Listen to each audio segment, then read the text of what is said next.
to introduce my colleague, Dr. Kasia Havarska. Kasia is an expert on autism as it appears in infants and very young children. When I first started work in the field back in 1980, in the olden times, seeing a 4-year-old with a young child with autism. And you would come and say, oh, come look, 4-year-old. And these days, I think the youngest child we've seen and we're worried about for a research project was 3 months, and in the clinic, you think about. So it's a very different situation. It's fantastic because we think the earlier we can intervene, probably the better the outcome. So this is a very interesting area. The other thing that's very interesting about autism as it shows up in infants and young children is we get to see autism as it develops. And we think that may tell us something about what autism is and how the brain is involved and what parts of the brain are involved, but also may give us some clues for intervention as we think about what are the things that are thrown off. So, Kasia, it's all yours. Thank you very much. It's a great pleasure, as usual, to be here. I have a bit of a cold, so I might be speaking a little low. I hope you can hear me in the back. Is that okay? All right.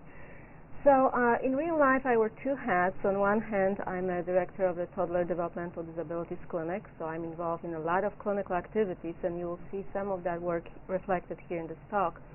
But I also run an early social cognition lab in which we study expression of autism on a somewhat micro level, experimentally, asking questions how children with autism process information, social information, particularly information about faces.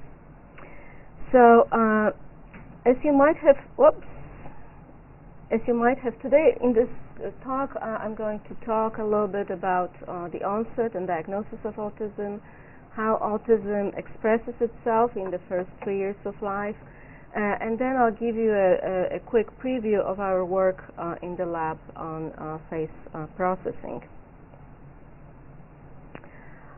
You might have learned thus far in this course that autism is a complex neurodevelopmental disorder.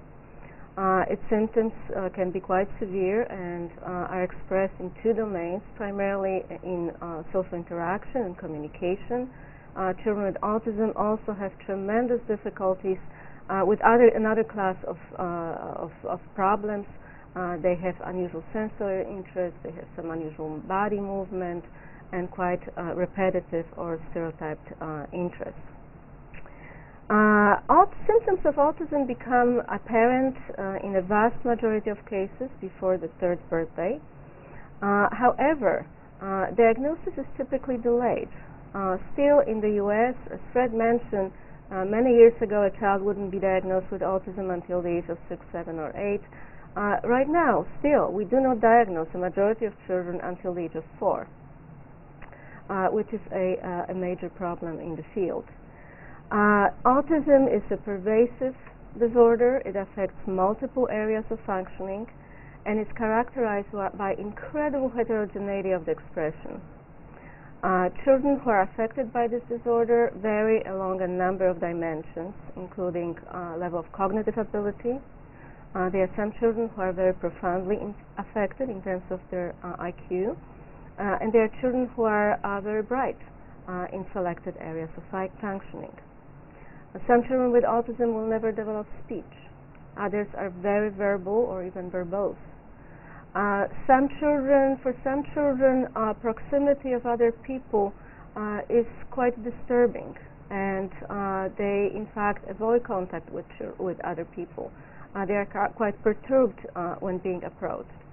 Whereas other children might be actually quite interested in interacting with other children. However, they have tremendous difficulties understanding how to navigate through this complex and ever-changing social environment. Now, autism is also a developmental disorder. What does it mean? Well, it means that its symptoms change depending on the child's age and cognitive level. Consequently, if we think about the first 3 years of life, this is a time in development which is incredibly dynamic. Newborns begin as well-regulated systems which can process a lot of visual and auditory information. They cannot walk, they cannot talk, and by the age of 3, they not only walk and talk, but they can also cheat, and they are very sophisticated in their understanding of the social world. So it makes a lot of sense to ask how symptoms of autism can be expressed in a 6-month-old system versus a system that is 18 months old or 24 months old. And for that reason, we here at the Child Study Center, we've been very interested in studying expression of autism in the first years of life, not only for diagnostic purposes, not only so we can detect these children very early on, but also so we can understand the underlying mechanisms of social disability and hopefully design better treatments so that we can prevent secondary symptoms from emerging and perhaps even, I wouldn't say prevent autism altogether, but enhance the quality of life of children to the extent that is beyond imaginable right now. Now, so as I mentioned, symptoms of autism emerge in the first 3 years of life. We don't know exactly when. And so to address this question, a few years ago, we did a small study in our clinic when we asked parents of children who came for a differential diagnosis with their children, when did they begin to worry about their child's development? And now, as you can see here on the x-axis, we have the age of the child starting at birth and ending at about the second birthday. And as you can see, the distribution of parental age of concern is very broad, with some parents worrying shortly after birth, others not noticing abnormalities until after the first birthday, and still other parents saying, you know, everything seemed to be going okay until almost the second birthday. Now, so when we look at this, when this graph, a question presents itself, well, why? Why is there such variability in the report of the parental when parents begin to notice the first abnormalities? Why there's such variability? Do parents simply differ in terms of how perceptive they are, or perhaps there's something else at play? And in fact, when we reviewed literature on onset of autism, there are several interesting things which come to the foreground. First of all, there appears to be several patterns of onset of autism. First one is called the early onset, and it maps pretty well on what Kenner described in his initial cases, saying that autism is innate and abnormalities in social domain can be noticed already within the first weeks, if not months, of life. However, a few years later, Eisenberg and Kenner noticed that, well, perhaps this is true, but also they found another group of patients who seem to be developing typically until the age of, let's say, 18, maybe 20 months, and then gradually or suddenly they seem to lose the words they were developing, and they seem to withdraw from the social interaction world. They call this phenomenon a setback phenomenon or regression, and current estimates suggest that there might be about 15 to 30% of cases with autism who experience this particular type of onset. Still, if we look a little closer at the development of children with autism, we also hear reports from parents that the child might have be developing all right until about 12 months, maybe 14 months, but then nothing happened. As if a child reached a certain plateau or their development stagnated, and they cease to acquire new words, they cease to acquire new social skills, and for a long time there's nothing new happening in development, and we call it a plateau pattern. Now, this is quite fascinating.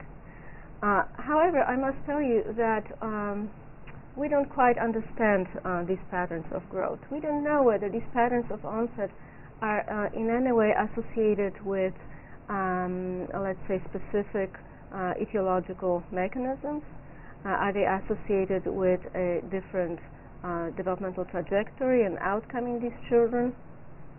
And the reason why it's happening is that for many, many years, in order to study the earliest expression of autism, we had to rely almost exclusively on parental retrospective reports or on reviewing videotapes or video diaries recorded when children were very little, and then when the child was diagnosed with autism, someone could go back and review this diary and see whether certain abnormalities could be apparent or not. Now, there are a lot of advantages to these kind of retrospective methods, but there are also many methodological problems, most of them having to do with selection bias of the information we collect. So there's a new methodology around which has become extremely popular in the past, I would say 5, maybe 10 years.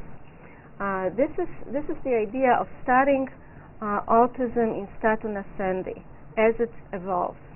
But in order to do that, remember that we typically do not diagnose autism until later, in the 2nd or 3rd or 4th year of life.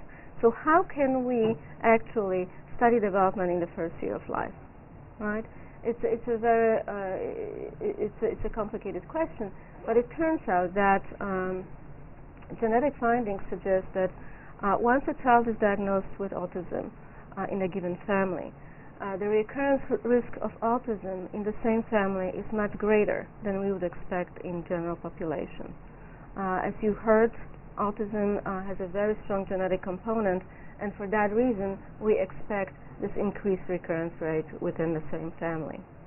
The recurrence rate estimates right now are about 5 to 10%. They might change as the new studies come to fruition. It may actually go a little up, but the conservative estimate is probably between 5 and 10%. Now, so these younger siblings of children with autism are at higher risk of developing autism, autism-related disorders, and they also might have experienced some delays in language, cognition, and social functioning, which do not meet necessary diagnostic criteria. So they provide a very ideal cohort to study symptoms of autism and the mechanisms underlying it very, very early on. And here at Yale, we've been involved in this kind of study for 4 years right now, and I can tell you it's an incredible undertaking. In order to find 10 children with autism, we need to see 100 siblings. In order to really understand what's happening, we see them every 3 months, starting at birth, 3 months, 6 months, 9 months, 12 months, 15 months, 18 months, 24 months, 36 months. Imagine, multiply it by the number of kids, the number of visits. It's an incredible enterprise. But it is very, very exciting. So let's talk for a moment what we have learned thus far from these babysit studies about the expression of autism right then in the 1st year of life. Before we move on, I would like to give you a little bit of a rationale. Why would be even remotely looking for symptoms of autism in the 1st year of life? What would we looking for? What are we looking for? All right. So this is like a very brief summary of what's important to know about the development in the 1st year of life. When babies are born, they come equipped with a number of very important perceptual biases, which helps them learn about the world a great deal. One set of these biases has to do with priming them to detect face-like patterns in the environment, and once they detect faces, they latch onto them. They look at them preferentially.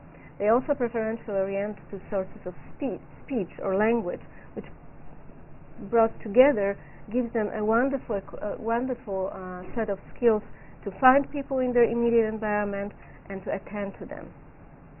This is a great way, great opening for learning about people and developing more sophisticated social and cognitive skills.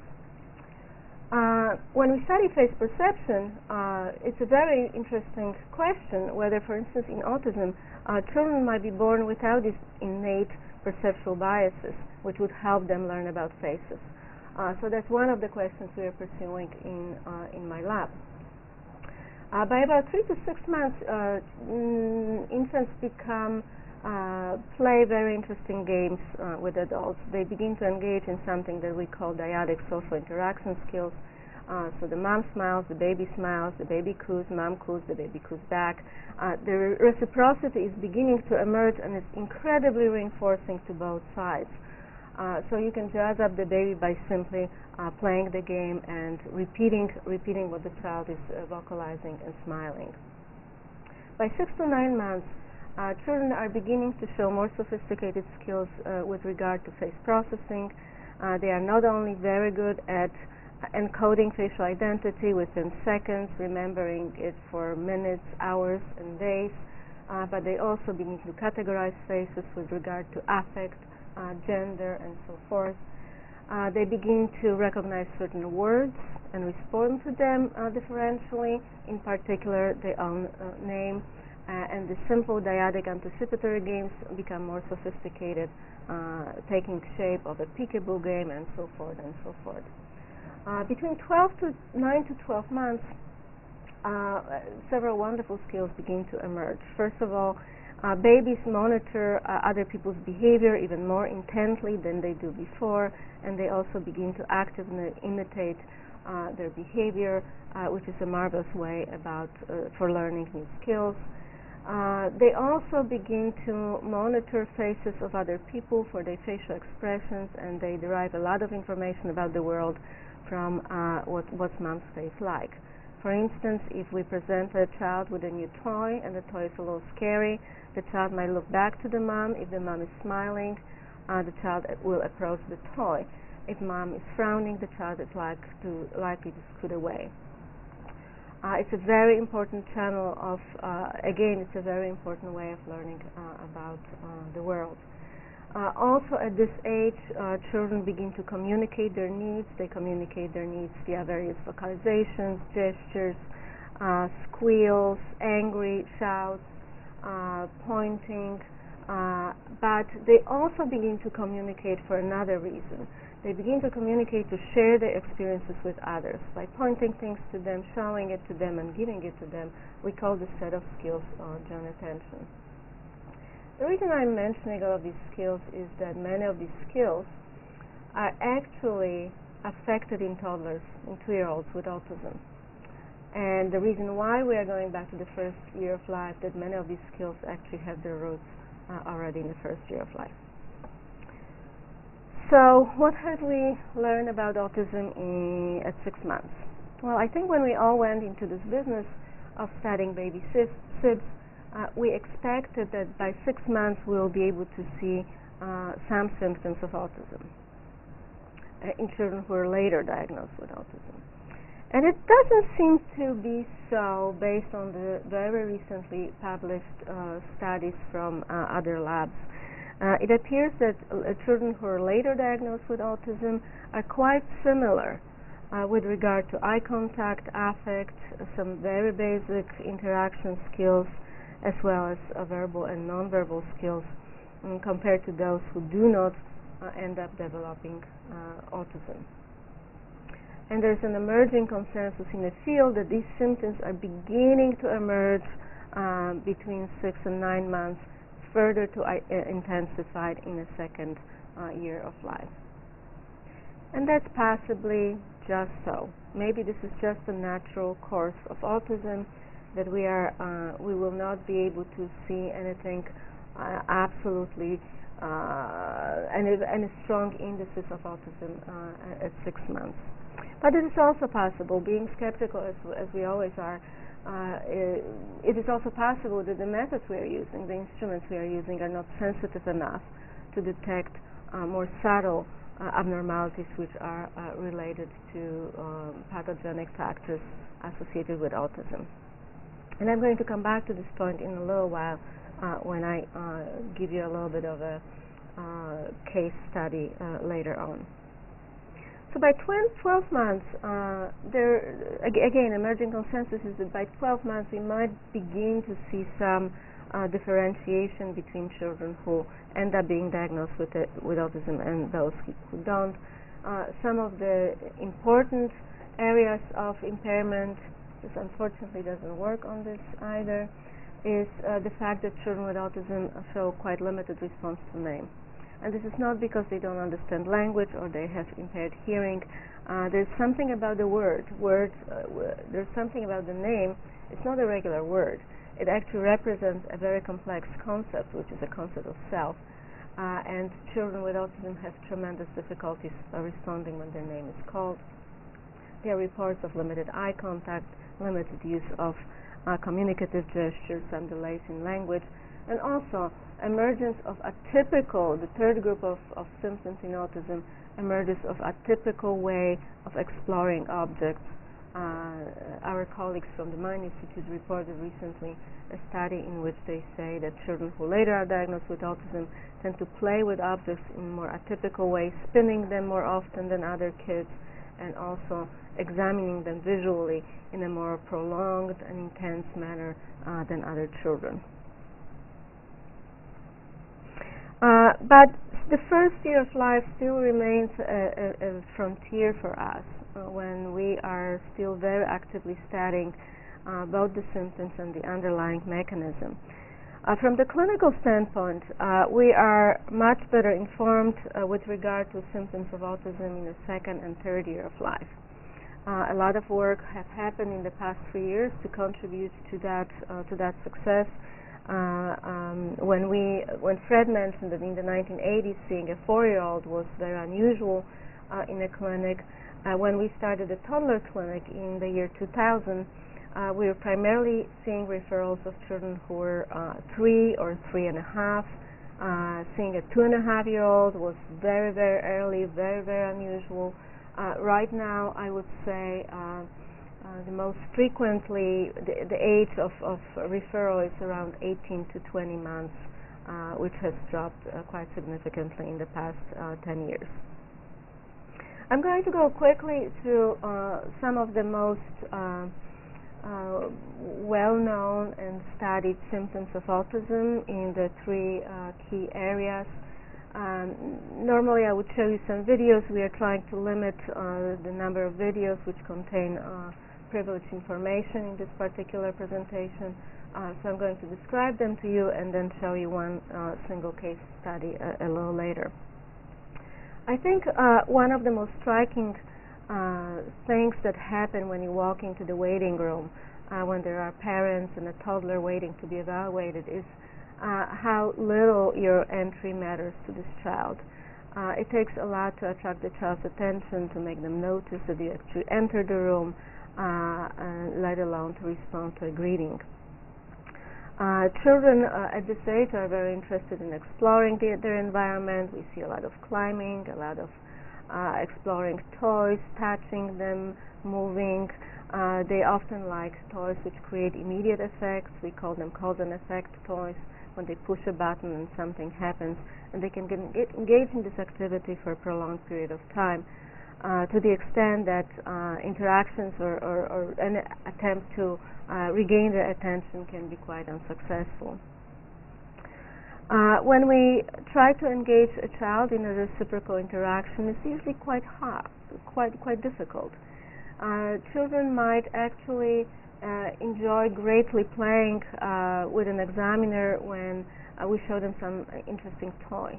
They might enjoy the toy very much, they might smile at the toy, they might stay with the toy for a long time, but there's no sense of shared activity. There's very low sense of shared activity and shared enjoyment. Our toddlers often make eye contact quite often. However, the quality of the eye contact is rather atypical. It doesn't usually occur when you expect it the most, and occurs sometimes when you don't expect it at all. It's often very fleeting, and it's not very well meshed with communicative bids and attempts to engage someone in an interaction. Our children often experience a range of emotion during one evaluation. They can be very happy, they can be frustrated, they can be even angry. However, what is striking, and this is a very powerful way of communicating emotional states to others, a very powerful way to communicate emotional states to others is to simply look at someone and make the face, right? You immediately communicate to mom that there's something not quite right and you need help. Our children experience all these emotions, but they very rarely direct them to other people. They do not communicate how they feel, and which makes their life, which makes the world even more so isolated. As I mentioned, children with autism at this age also have difficulty sharing the experiences with others.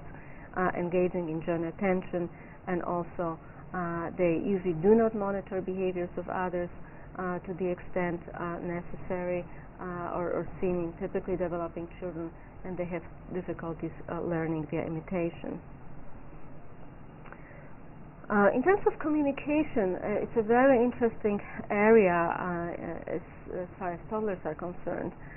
The reason is that most of the children we see in our clinic at this age are primarily nonverbal.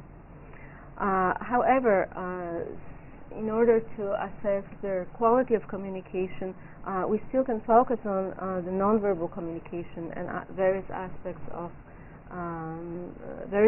communication having to do with why they communicate, what kind of means they use, and how well they are integrated with social behaviors.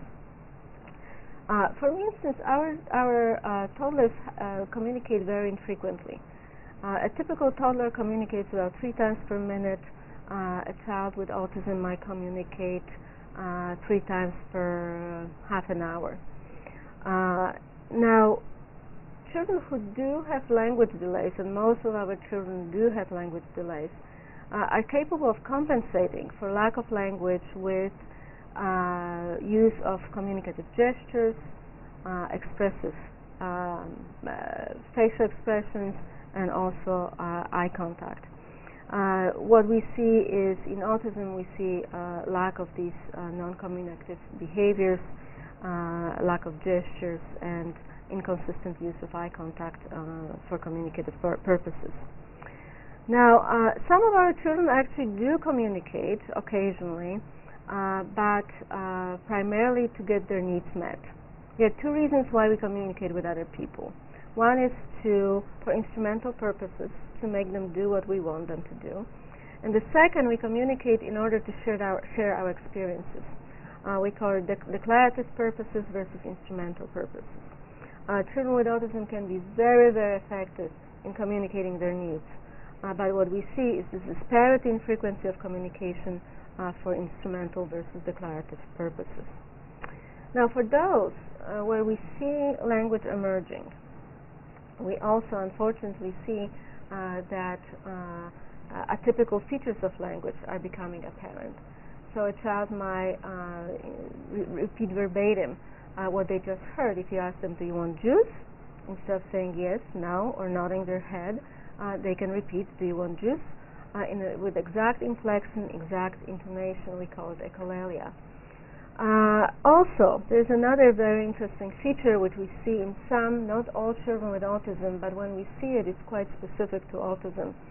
We call this feature hand-over-hand gesture. If you ever come to our clinic and you have an opportunity to observe one of our toddlers, you might be able to see it. It's quite striking when it happens. It is a situation in which the child tries to communicate what they want,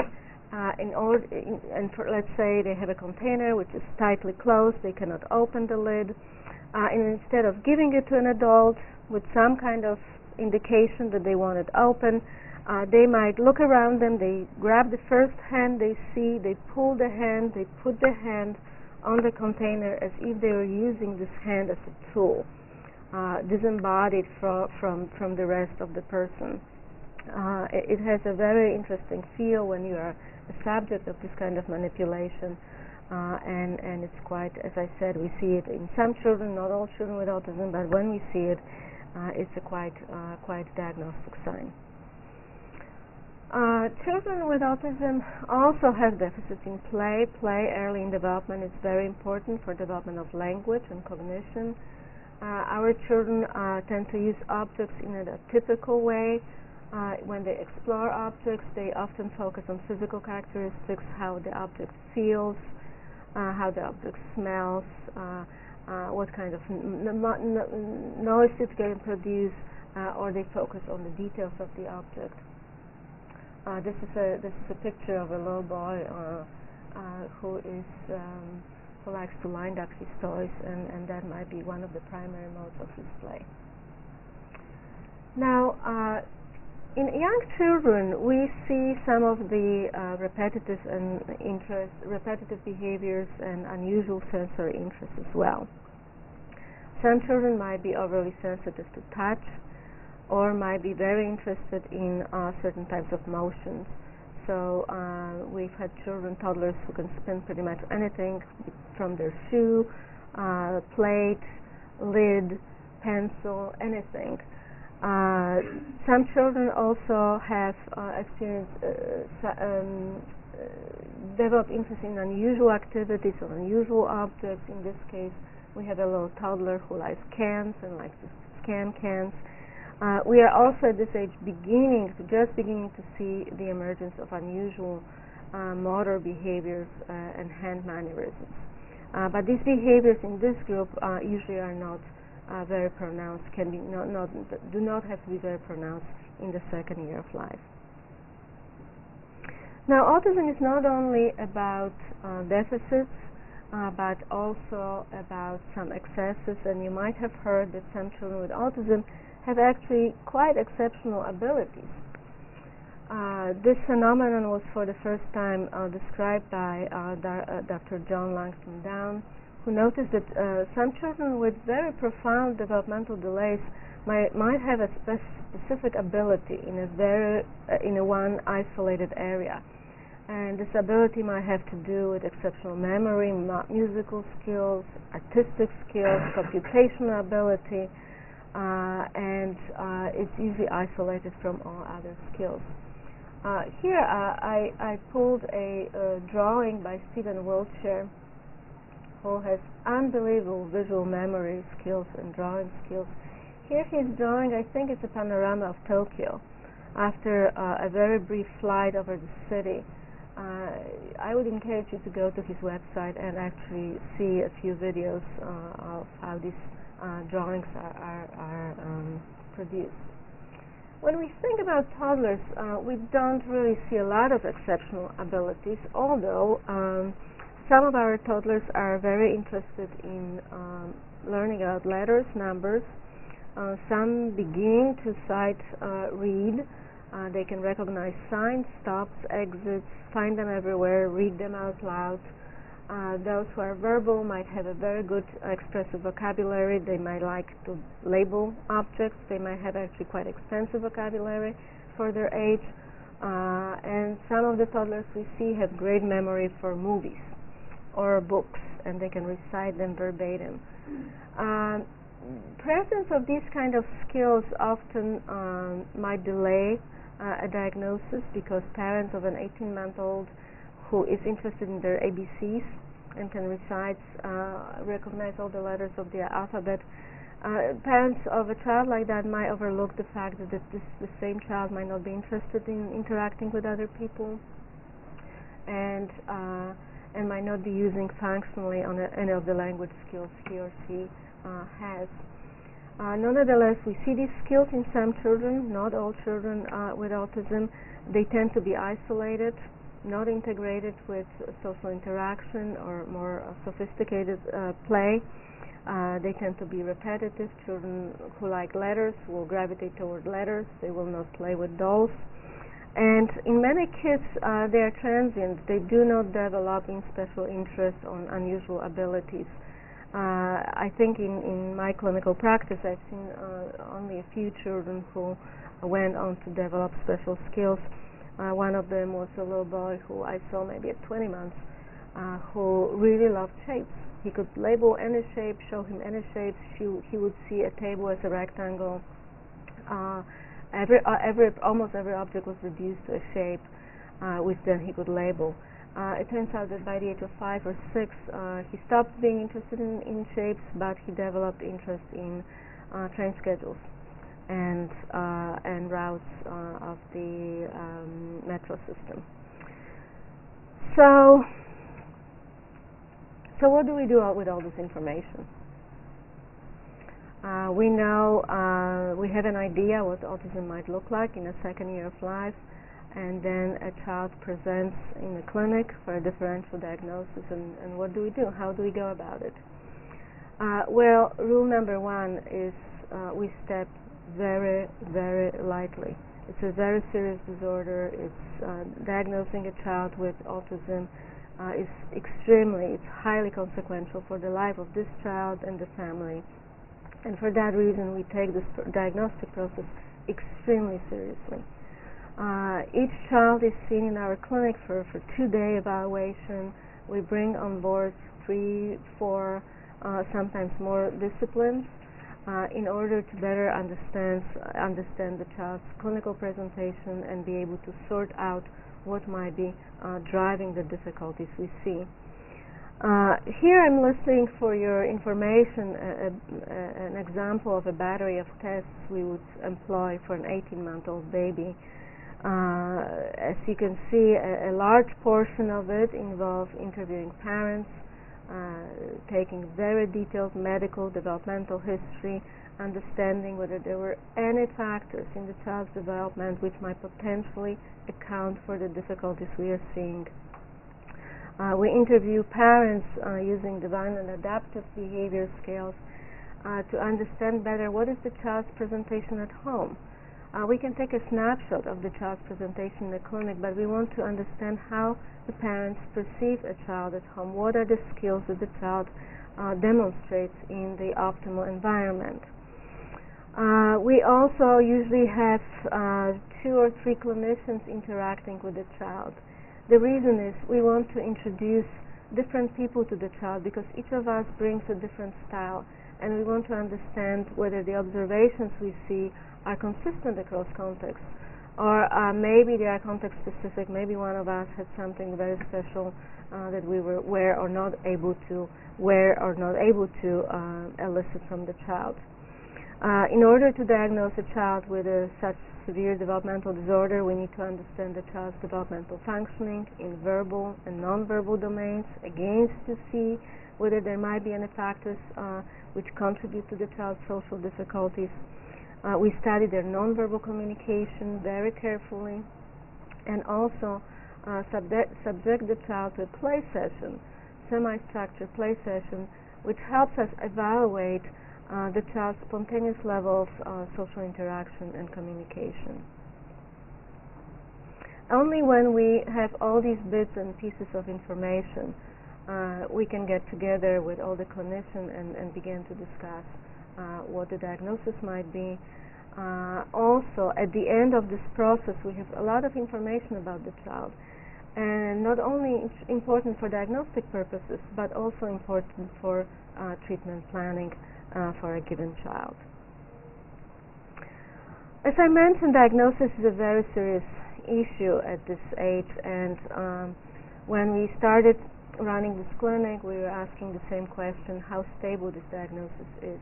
If we see a child at 18 months, 20 months, the child's presentation is consistent with the diagnosis of autism, how likely it is that this child will still present as a child with autism 5 years later.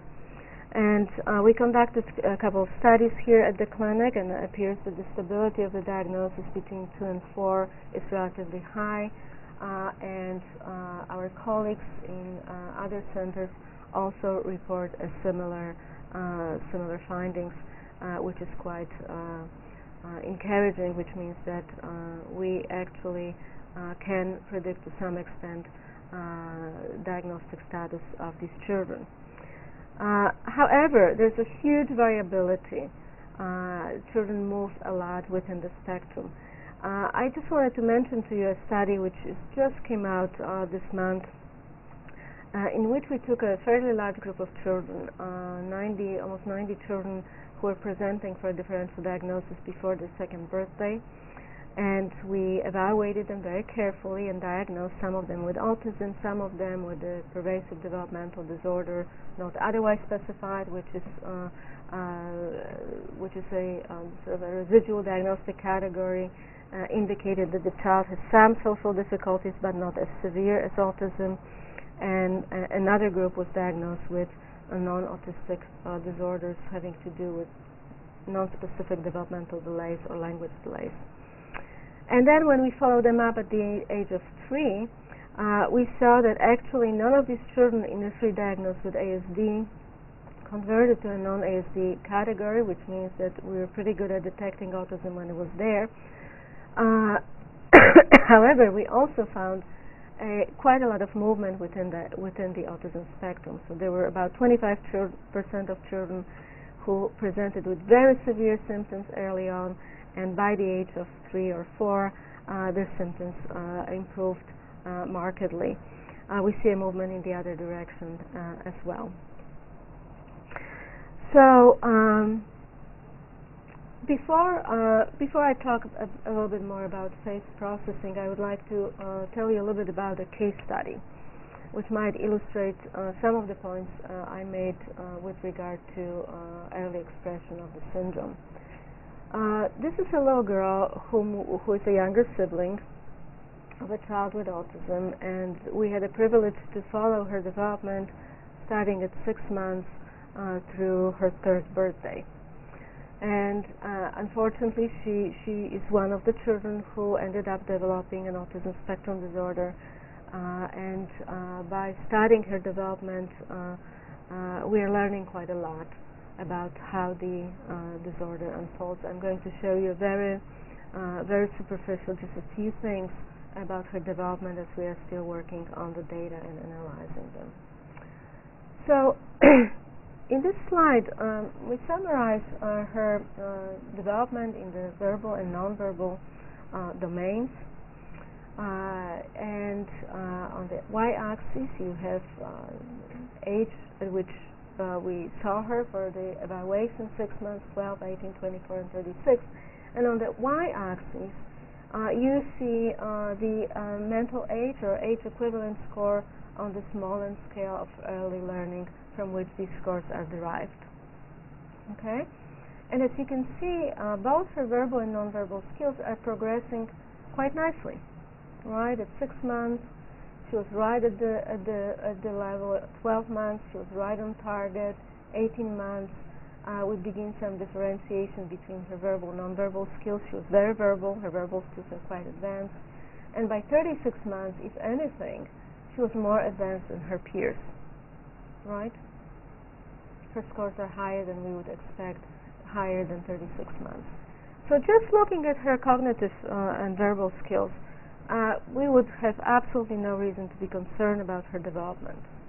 All right. However, we were also tracking very closely her development in social domain, which is the diagnostic domain for us in this case. And we, in order to study that, we used the Autism Diagnostic Observation Schedule. This was a toddler version. And we have 2 domains in which we assess the child's functioning: social affect and repetitive behaviors. And the way the scale is designed, at the higher score denotes a greater degree of psychopathology. And as you can see, at the age of 15 months, she was doing just fine. These are very low scores, nothing going on this particular scale. However, something terrible is happening here between 15 and 18 and then 24 months, because we see marked deficits, development of marked deficits in terms of social communication, use of eye contact, affective communication, and so forth. So this is, just looking at this graph, we might say, this is when autism begins to develop in this low grade. We also see some increase in repetitive behaviors. The slope is much lower because the range is also lower, smaller, and she did not have a lot of stereotypies, despite the fact of the marked social disability. I wanted to show you one more graph because it illustrates some of the special abilities we often see in toddlers. So this scale comes from the Vineland Adaptive Behavior Scales, and I pictured here for you the results from the communication scale. It's a parent interview and communication scale, captures the child's receptive and expressive language, but it also taps into the area of written communication. And as you can see, in terms of receptive expressive language, the girl is progressing over time just fine, as we would expect based on her cognitive scores. However, look at the verbal written domain. Unbelievable jump happening at 18 months to the point that at the age of 3 she functions more like a 4.5 or 5-year-old. And that particular jump reflects the special ability in her case, which has to do with her interest with reading, early reading and decoding. She's probably developing hyperlexia, and I think she might become a good subject for Jamie's studies in the future. So we might just end at that point. But when we saw her at 24 months and 18 months, and when we saw this big jump in terms of the emergence of symptoms of autism, we went back to the recording of the sessions we saw at 6 and 9 months. And I also went back also to notes of the clinicians who were seeing her at that point, and we noted that there were some difficulties or some unusual behaviors which we didn't know quite how to categorize. However, there were some things that were a little unusual. So the way we study social development in 6 or 9 month olds is we subject them to a series of so-called social probes. In this particular probe, a research assistant is sitting across from the baby and talks in motherese. Do you know what motherese is? Right, high-pitched, baby-directed talk. And she needs to stay there for about a minute or two and talk to the baby, and we record how babies respond. And in this case, we have a 6-monther who is typically developing, and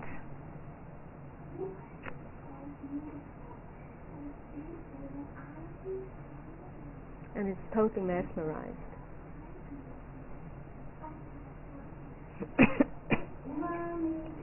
This is 9 months.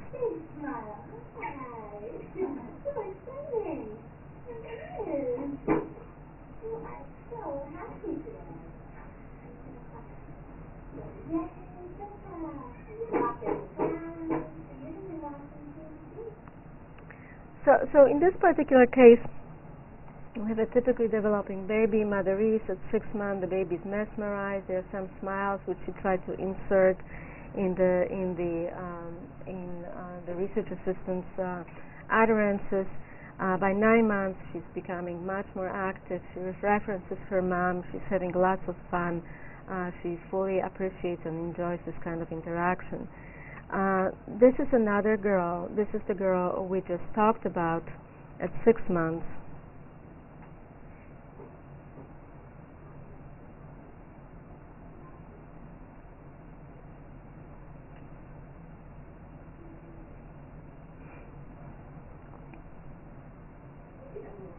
That's 9 months.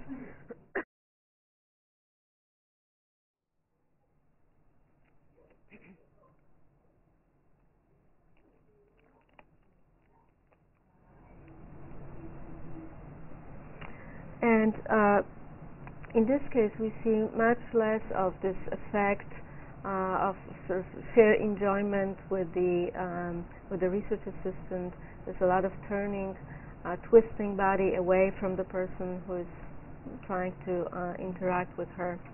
And we saw this pattern repeatedly at 6, 9, 12, and 15 months.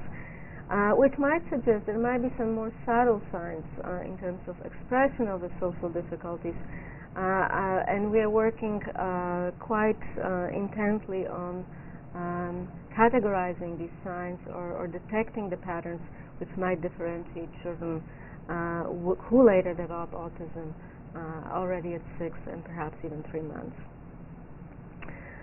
We also, apart from using these behavioral techniques in which we put a child into a room with an adult and we have them interact and we record their responses in the context of a live interaction, we also are trying to study their social cognition using somewhat different approaches. And I would like to tell you a little bit about the eye tracking research we do in our lab. Babies cannot do a lot of things. They cannot walk, they cannot talk, they cannot press the bar to tell us what the reaction time is going to be to certain classes of stimuli.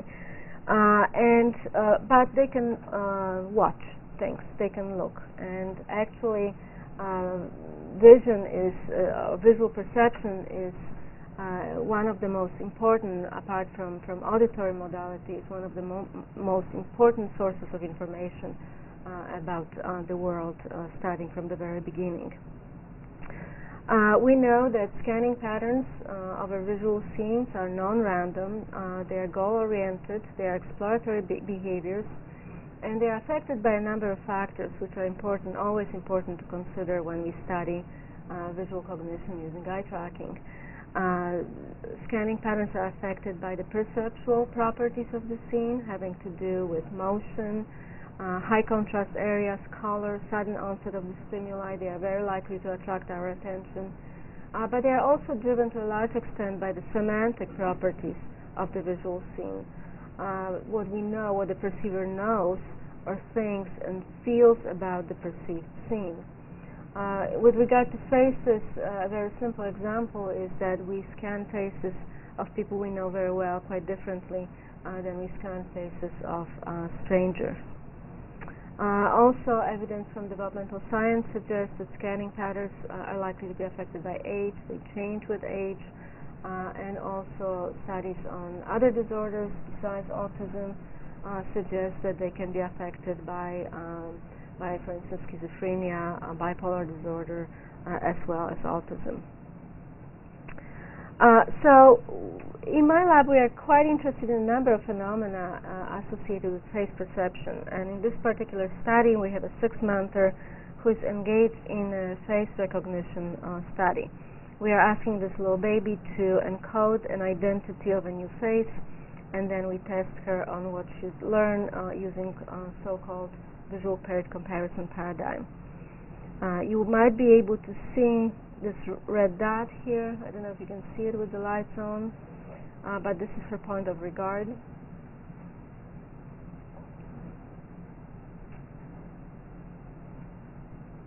And she's a marvelous looker, very attentive little baby. And here we ask her to compare the familiar face and the novel face, and that's pretty much the end of the first phase of the experiment. What we do with this kind of data, we can summarize it globally by where the child is looking. These are a summary of her scan pads over this face you just saw. And as you can see, as in a typical 6-monther, she's not very, she's not terribly adventurous in terms of face scanning. She spends a lot of time looking at the eyes in a static image of the face. Just to give you an idea what kind of studies can be done, or what we do in our lab in terms of face scanning in infancy, we are interested, for instance, how face scanning changes depending on the context in which faces are presented. And in this particular study, we had a cohort of children followed from 3, 6, 9, and 12 months, and we showed them 3 kinds of faces. In one case, it was a static face, pretty much like the one you just saw before. In another case, in another condition, it was a movie of a person smiling. So it was a dynamic stimulus. There was no speech, but there was motion and affect. And then we had another movie in which there was some motion, but the person was reciting a nursery rhyme. And what was very interesting to find is that children actually adjust their scanning strategy depending on what kind of faces they are looking at.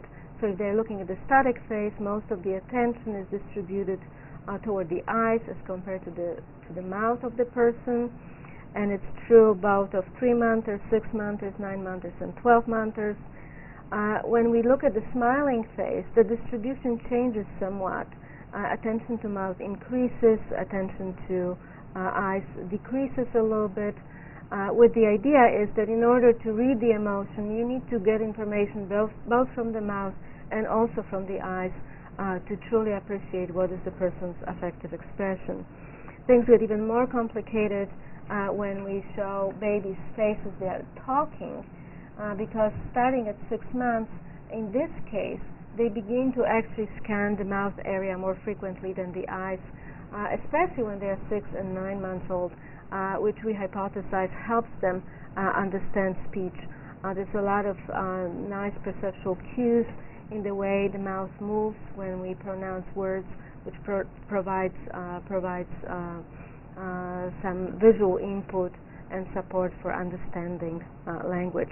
So these are only typical babies. We will be mapping children who are developing autism onto these normative data to try and understand how much sensitivity we see in that cohort with regards to the types of faces children are experiencing. Now, I have no watch, so I have, okay, 5:30. We have still some time left. Yeah. All right. So at the end, I would like to talk a little bit about studies on face processing that we conducted on toddlers. We have cataloged pretty well the behavioral symptoms of autism. We know about joint attention, we know about deficits in dyadic social interaction, we know what kind of repetitive behaviors we can expect in children with autism.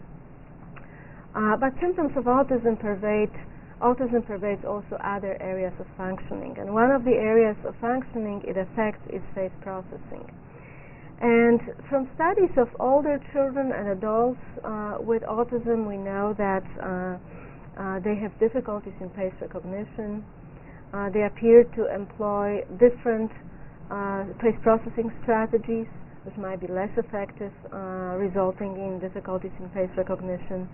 And also when they look at faces, they recruit somewhat different neural mechanisms to learn about them and to process them and remember them. Now, most of these studies were conducted on adults and school-age children with autism. What is actually interesting about faces, that face processing develops over a very prolonged period of time, starting at birth and reaching adult stages somewhere in mid-teens. And what we've learned thus far about face processing in autism, we've learned in a way looking at a certain developmental endpoint. And in order for us, what's very fascinating and very interesting to know is not only what the endpoint is, but how the children got there and what were the initial states of their face processing system. Whether these deficits were primary or secondary, do they emerge sometimes within the first years of life, or they are present there very shortly after birth. So with this question in mind, we conducted several studies on face processing in toddlers, trying to see whether certain abnormalities can be seen already in the second year of life.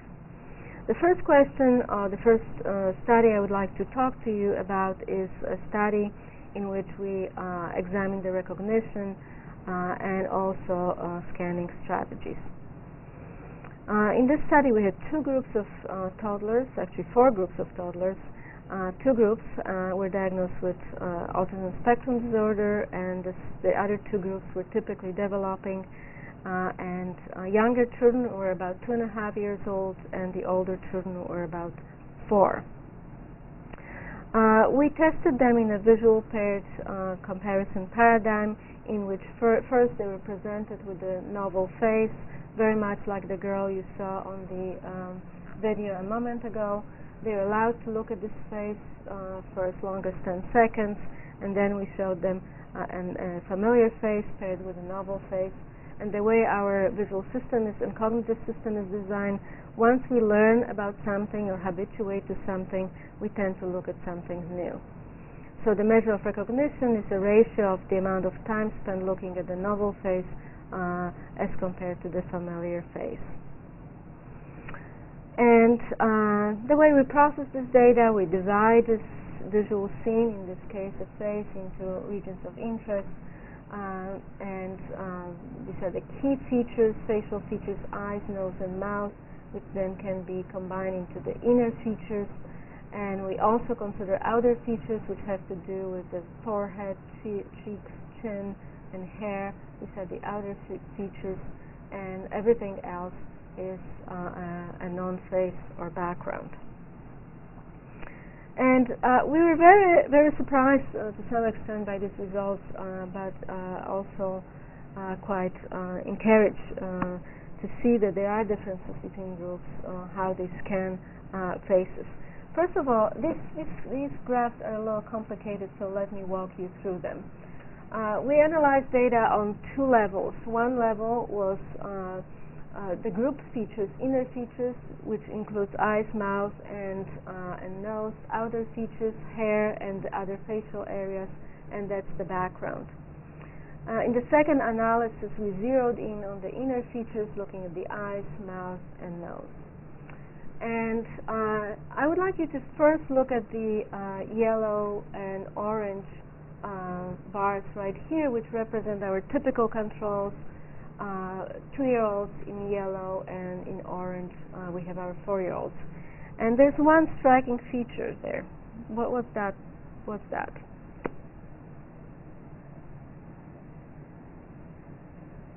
There's no age differences, right? The bars identical regardless of the age, which suggests that between the age of 2 and 4, children, typically developing children, have settled on a certain scanning strategy, and it doesn't change between these ages. They tend to look a lot at inner features, a little bit at outer features of the face, and once we consider the key features of the face, they look a lot at the eyes, and spend about half of the time they look at the eyes looking at the mouth. However, when we look at the children with autism, we see several important effects. Some of the effects have to do with what happens when children grow older. And here we see a few concerning trends. One concerning trend is, as these children grow older, they spend less time looking at the key features of the face. Instead, they begin to look away at the background. So in some ways, we see worsening of their scanning patterns as they grow older. When we look at the internal features of the face, we see one interesting finding, which is that children with autism actually look less at the mouth than typically developing children in these images. And I'm going to back to this finding in a moment. We also see a trend of diminishing attention to the eyes as children grow older, but this was not significant. Now, when we looked at their recognition scores in terms of how well they recognize a new face, it turns out that typical children, as expected, have had no difficulties encoding facial identity and recognizing a novel face, familiar face. However, children with autism perform at a chance level. So similarly as their older counterparts reported in studies on school-age children, they also have difficulties in encoding facial identity. We are also interested whether there's any association between how they look at face and what they learn about it.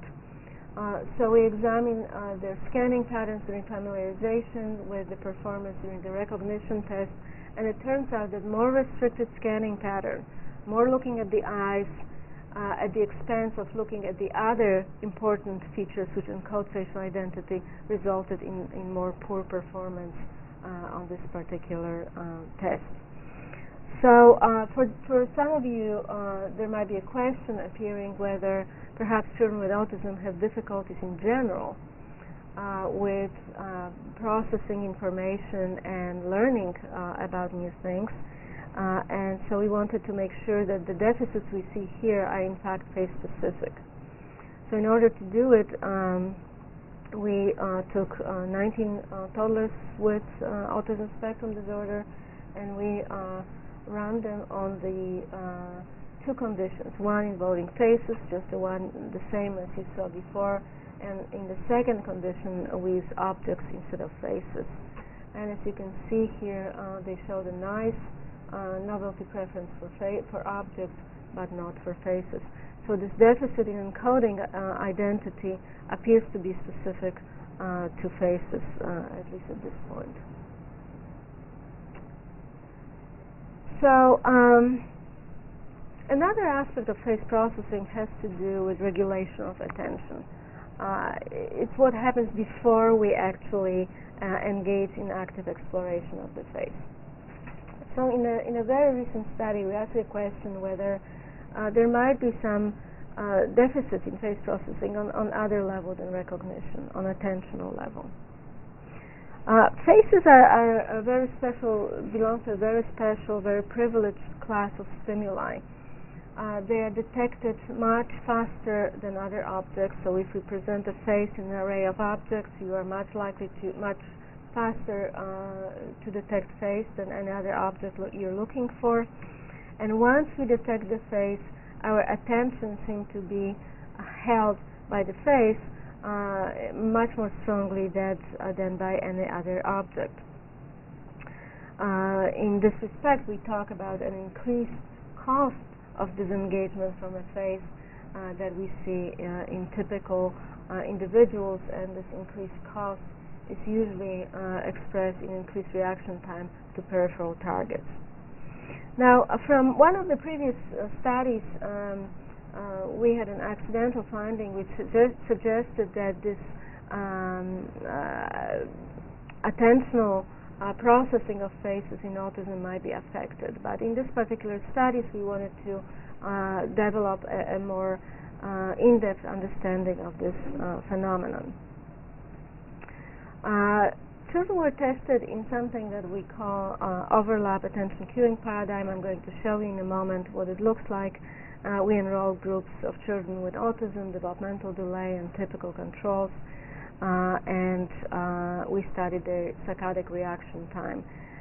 The way we did it is following. It's a very simple experiment, extremely simple.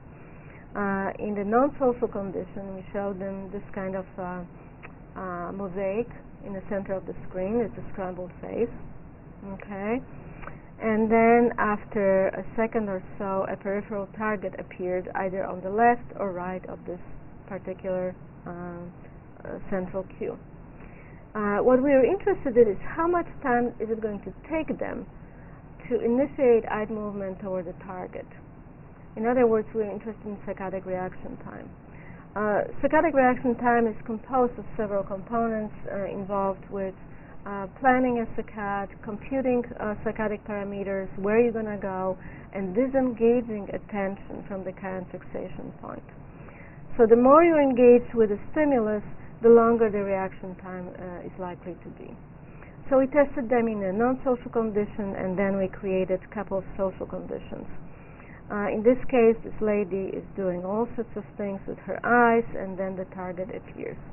We make her blink her eyes and move her eyes to make her more salient, more attractive, rather than just a static picture. You notice that when we started this display, she was looking straight at the camera. In the second condition, we never let her look at the camera, with the idea that faces with direct gaze might have even more stronger attentional hold on typical individuals. We expected that typically developing children and children without autism will have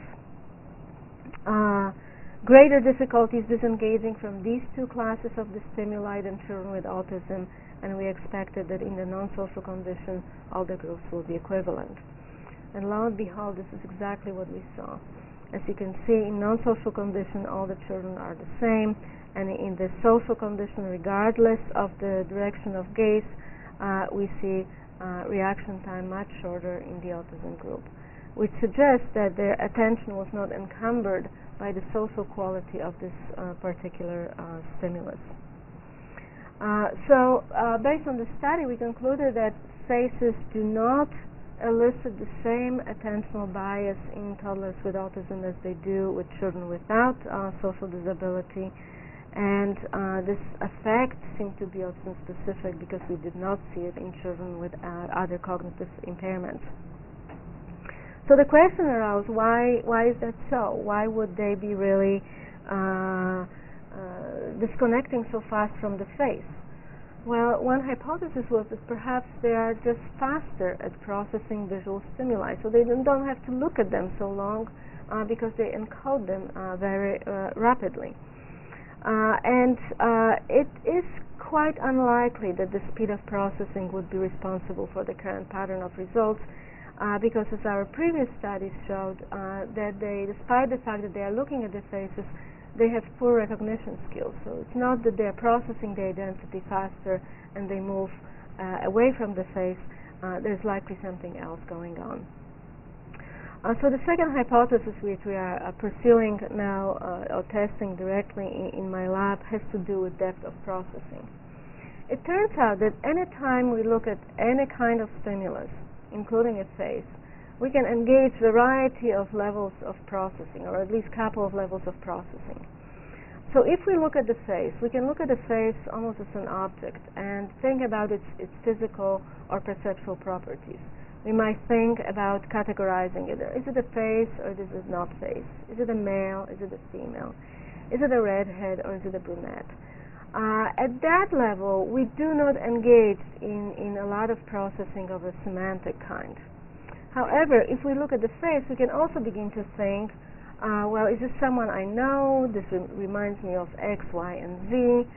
Well, this person is really trustworthy. I would like to probably meet this person, or no, I would never, ever, ever would like to come close to that person in my life.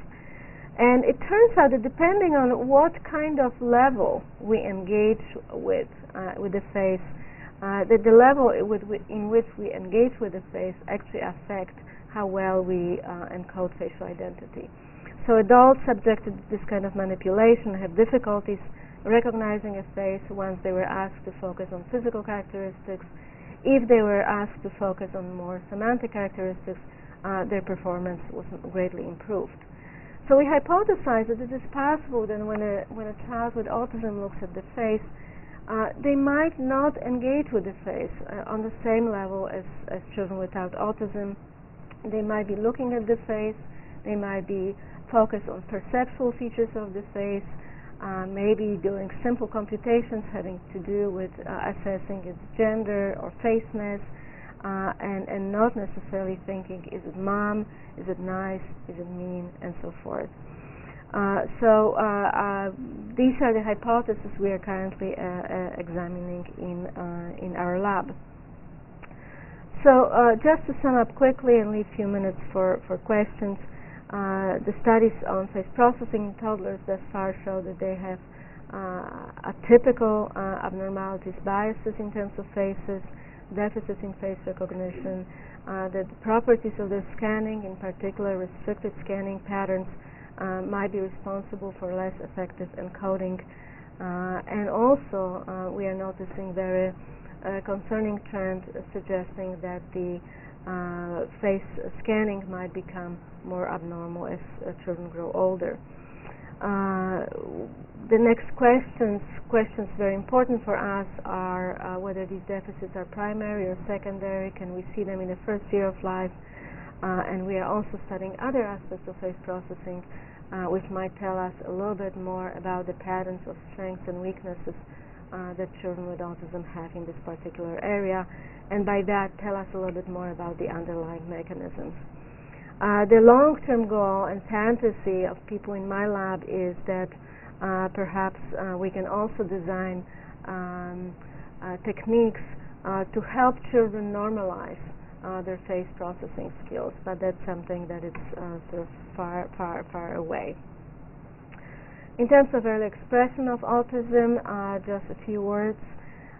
Symptoms are typically apparent already in the second year of life, to the extent that they can be detected, quantified, and used reliably for diagnosing children. These symptoms can be, the diagnosis itself is relatively stable, but we do see tremendous variability in how the syndrome expresses itself in the first year of life and second year of life actually, and then what are the outcomes, with some children making tremendous amount of progress and other children making relatively low progress.